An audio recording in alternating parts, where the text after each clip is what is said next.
zangu, wanaume wenzangu, sijui nisemaje. Unajua mitaani kuna watoto wengi sana.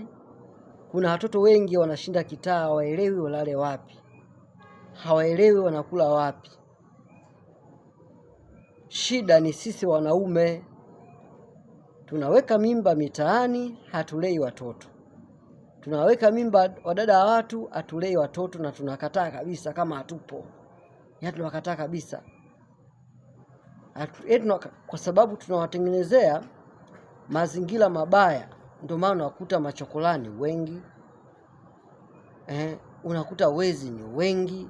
Hao wote wamezaliwa, baba zao hawajawalea. Mwanamke akiwa kwenye wakati mgumu unampa mimba, ina maana huyo mwanamke hata sapoti ya wazazi wake haipati. Anahangaika, anateseka. Kuna wengine wanatoa mimba tu, wamechukita wanatoa mimba. Kuna mwingine anaona amelea mtoto basi anamlea tu hivyo.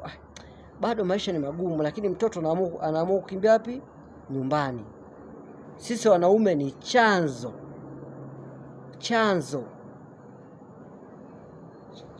cha kusababisha watoto wengi wako kitaa. Sisi ni chanzo cha kufanya watoto wengi hawajaenda shule. Sisi wanaume ni chanzo.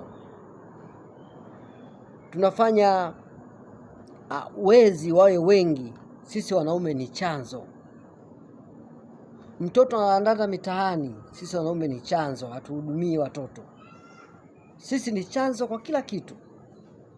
Kwa kila kitu sisi ni chanzo. Wanaume tujifunze katika hilo, kwa sababu ni dhambi sana kumwacha mwanamke na akiwa na mimba alafu wewe unamwacha. Ni dhambi sana. Tujitahidi kulea watoto wetu, na ukijua kuna mahali umewekeza mtu anatematema mate, hebu jitahidi kumhudumia mwanzo mwisho. Usikatae mimba. Kama ni ya kwako, usikatae mimba. Sisi wanaume ni chanzo kikubwa sana cha kufanya watoto wanakuwa machokolaa. Sisi wanaume ni chanzo kikubwa sana cha kufanya watoto wanakuwa ombaomba, kwa sababu hatulei watoto wetu. Sisi wanaume ni chanzo.